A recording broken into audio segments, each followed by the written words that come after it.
नमस्ते, मैं हूं रविंद्र गौतम और आप देख रहे हैं ब्लंटली स्पीकिंग।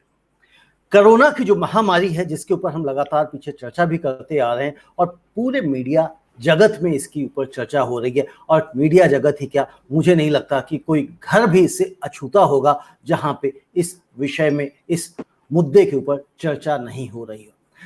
पिछले 24 घंटों में 2,59,170 नए मामले आए और 1761 मौत हो गई हैं कोरोना से। जो 1761 मौत है कोरोना से, ये आंकड़े कितने सही हैं कितने गलत हैं, इसके ऊपर हम फिलहाल चर्चा नहीं करने वाले हैं।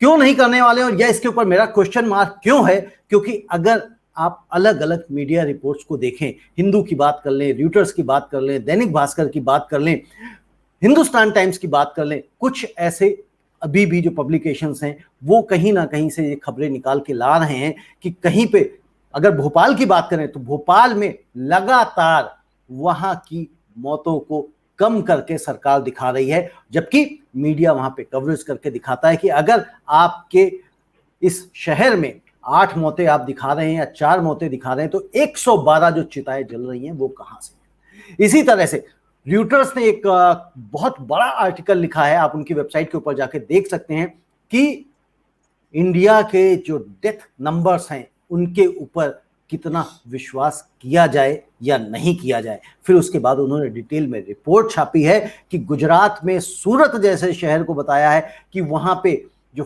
फर्नेस है, यानी कि जहां पे क्रिमेशन होता है, अंतिम संस्कार होता है, वो मेल्ट हो रही है। क्यों? क्योंकि उसको विराम नहीं मिल रहा है, लगातार वो चिताएं जल रही हैं, जिसके कारण ये इस तरह की स्थिति बनी हुई है।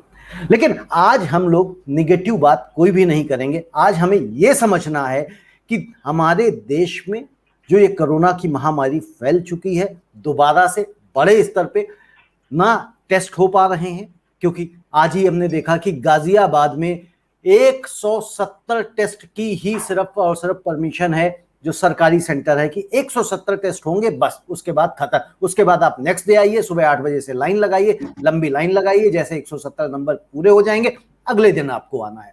इसी तरह से बहुत सारे शहरों का आ रहा है। कोरोना की जो वैक्सीन के सेंटर्स हैं, कई सारे जगहों पे सेंटर्स पे वैक्सीन की शॉर्टेज है, लोगों को बेड नहीं मिल रहे हैं। इतने सारे फोन जानने वालों को आते हैं कि भाई कहीं से हमें बेड दिलवाइए।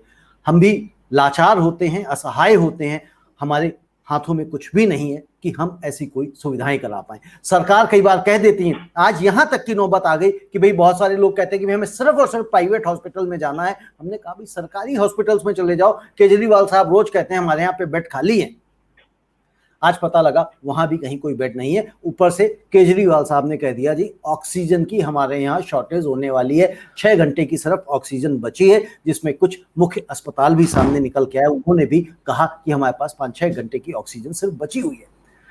लेकिन सवाल ये है, ये सब चीजें तो निगेटिव चीजें हो गई एक तरह से, या यूं कह लो असलियत हो गई सामने। लेकिन जो जनता है, जो बार बार टीवी देखती है, इस तरह के समाचार सुनती है, उनके मन में एक नकारात्मक भाव पैदा होता जा रहा है, डर पैदा हो रहा है कि भाई ऐसी स्थिति में यदि हमें या हमारी फैमिली मेंबर में किसी को कोरोना हो गया तो हम क्या करेंगे, कहाँ जाएंगे।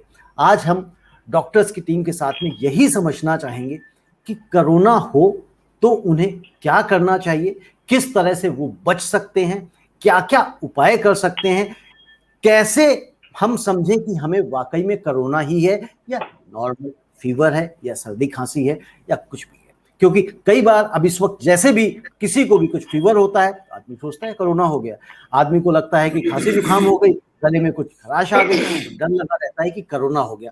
तो इन्हीं सब विषयों पे हम बात करेंगे।